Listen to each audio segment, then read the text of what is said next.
همین تمشینه دیگه. چوکره زنه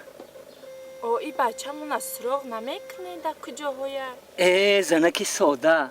همین بچه که پدر و مادر در کشید خودش یه روز میخیزه میویه دک میستی برای موزیق شده بچه یور میگرد همون رسیه دایده در کشیدیم میخیزه میویه خودش بو زیقی کرده میشینی مردش قبه پروایی ده چوکره زیق نشه احکام پیر او روز تربوز آوردن چه خیلی بود تربوز چوکره هیچی نبود تربوزی ساز بود اینا ما خوردم هیچی نشیدم کو دو روز شده مزم نیستم تربوزم زنک خودت مادر زادم خیلی یک نیست زیقی کرده برای بچه و برای تربوز بسم الله یا پیرم یا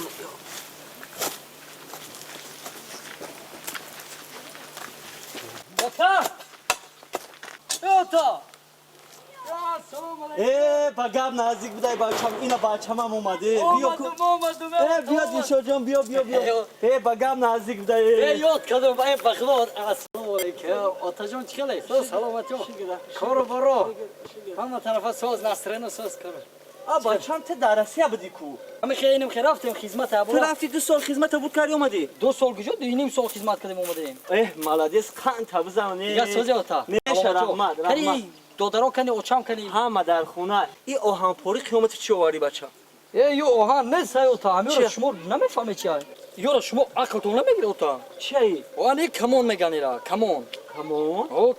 کمون این برای اینا چمچق مرغ اینا مینا همین تمامی پرنده کو پرنده اینا نگاه که اوتا یا تا چمچق چوت کنم نگاه که نگاه تماشا کوتا یگون کفسر نمونده همش غلطی ای زور بوده چرا اوتا زور ایشه میگی ایش автомат این برای چی این برای نمی گو مول بوز بعضی برای آدم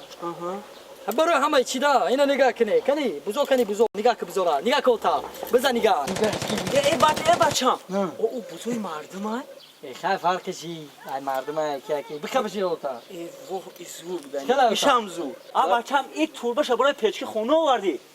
این توربه برای پچکی خونه نیست ایرا گراناتامیود میگن گراناتامیود ایش برای چه این برای اوتا بتر بمپی همین ماشین کلون این برای هوایی نگاه بو برای تانکا برای تانکا چه نگاه که تانکا را چه میزنه نگاهش که این سری کی چیزا میمونی او سر به اوتا جون کی بو اجوینا تاکه این برای تانکا را نگاه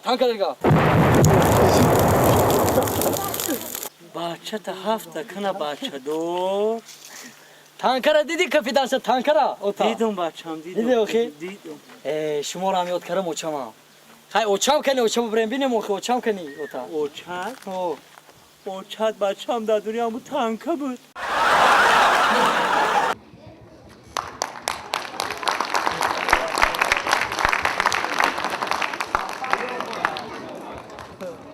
همین کی بود را؟ دون جوان رحمت ماریا کلاپوس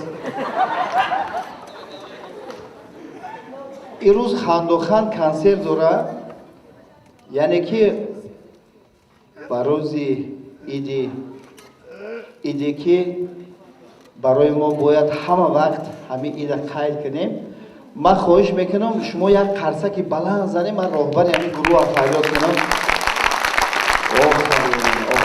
برای هنرمندی که اول بالای صحنه میبره کوشش میکنه بهترین دارو درد دوا همش شما مخلصای عزیز اگر خیلی قرصک زنیتون باشه این بچه دیو مراتبا نمیبرن صحنه انوری مجید بیا اینجا ای دست جوانه السلام علیکم خیلی دودرم ای همون دوره اول خراب بودی تو حاضر خراب موندی چکلی که این ترقیات پیش نرفتی سری شد درست شدی عوض میشما شوی واقعا شد انوری مجید راهبر گروه خندوخان یکی از دونرایی که من از یک چیزک میگم در گروه همین و شما با قرصک زنه همین بچه در روسیه بود روسیه رفت کوشش کرد که گروه تشکیل کنم برای مردم شریف تاجیکستان برای مخلصای عزیزم و استادا گفت اجازه میدی گفتم دادم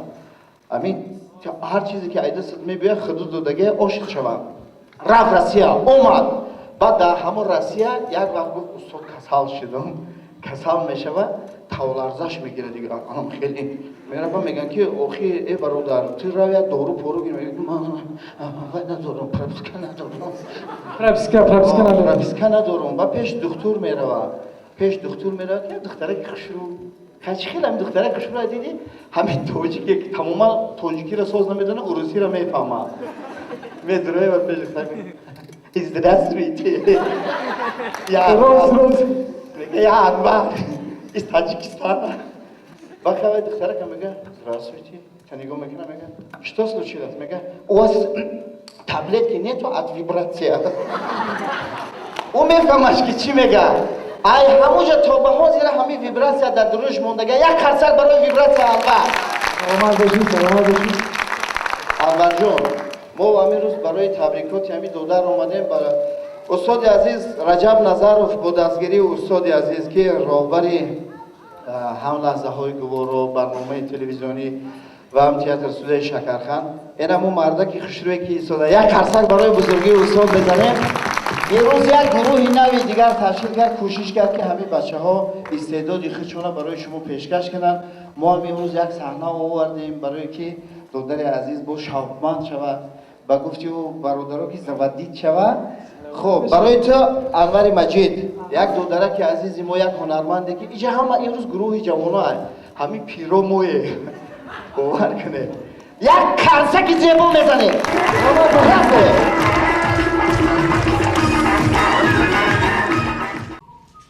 السلام علیکم استاد خوبی؟ رحمت شما چیه؟ سلامتی تو هم جاکو دادم؟ یک شما را دیدم گفتم یک سلام علیکم شاگرد جان محمد کن کرو خوب ایوان خدمت کنم نه سر ابو کشیده کرو خوب این مشغولی چقدر خودت نداری که استاد میخوام ما را درد داده تعلیم و تربیت داده نه من در شما سخت در شما مینت کردم سخت انا نگاه توفا شاگرده که در خیر دارد استاد را ما هم کارا پیش کنیم همون کارا انا استاد همین خودت میدونی که علی پلی که همش برو آوردم این بازی دارم بخور فکر کردم برو آوردم این بازی را خیلی اینا مشکی ها گفتی میبری نگفتی بوی میدی ها گفتی میبری نگفتی بوی میدی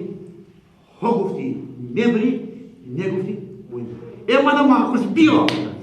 چه کنیم اما ارزونه گای اصلی سر میکنیم یک شمانی روزی ما همین اوه یک شما دور مینا اینا یک شمانی استاد اینا یک سمی من خب این یک سمی من این یک سمی را من از دچ میگیرم چی یک سمی دچ میگیری چی من فهمیدم این یک سمی شما اینا یک سمی من بدهید که من نگید گولی کنه استاد لبای همین بازی را شما یک بار بازی کردگی نه بای دادی استاد نگفتی استاد بای دادی بای دادی نگفتی آخه بود همین بود ها گفتی میبوری نگفتی بای میدی هم خیلی من نگفتی آخه بای دادی بیا با دستمونی بیا استاد با دستمی گفتی؟ بله با دستمی من یک دستمه دارم استاد یک بوریدی رحپلی ما میتی هم استاد نه انا نگفتی بای دادی استاد استاد با دادی نگفتی بازی همه ها گفتی میبوری نگفتی پای میدی ای بیا با 50 سومونی بیا 50 سومونی ایدم 50 سومونی راستی که استاد من 50 سومونی یک 100 سومه دارم استاد همین 100 سومه را مایده داری؟ نه انا نگفتی استاد بای دادی ای ما شدی چرا خودت نگفتی ای باید من نگفتی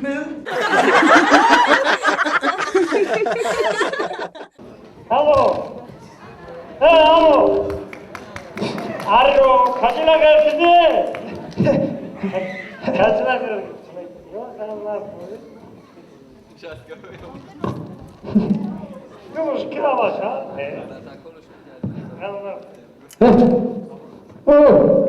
چیکار هست بگیر؟ چیکار هست نمیگیری؟ کجا رفتی؟ Kapı tut kapı. یا بچه؟ Buna bak. کجا بودی؟ این همیشه در توی بود اکم. خواهی؟ اهلدینی داوخی کم خونده که. هم کم ترک روشنه بخشش ده کم ترک. نشیدی؟ کم ترک. همون اهلدینی که داوخی همون دلبری منو میخونه همون. توی من هوایی کنه گم. بچه جانم کجا رفتی؟ من خونم اکا خانه خونم کنی کنی آرگه خان کجا گو خونم اکا خونم میرم روز خونم میرم اکا بله بله جبو خانه کی راکی باشی کدوم ده خانه اینجا تا بخون اینا تا انا قفلا گیبون تیسر میرسی خیلی تیس گازو نامد کمانده چی کمانده ای تو کنده بله برابر جبو جبو همک جبه اینا برادر خاک ما را بفهمیدک ما را بفهمیدش ما یگو گشنایم نفهمیدم گشنه گشنه‌ای؟ نشید گرفته گشنایم گشنه‌ای؟ خب به من جواب بستم برابر که بیو خیلی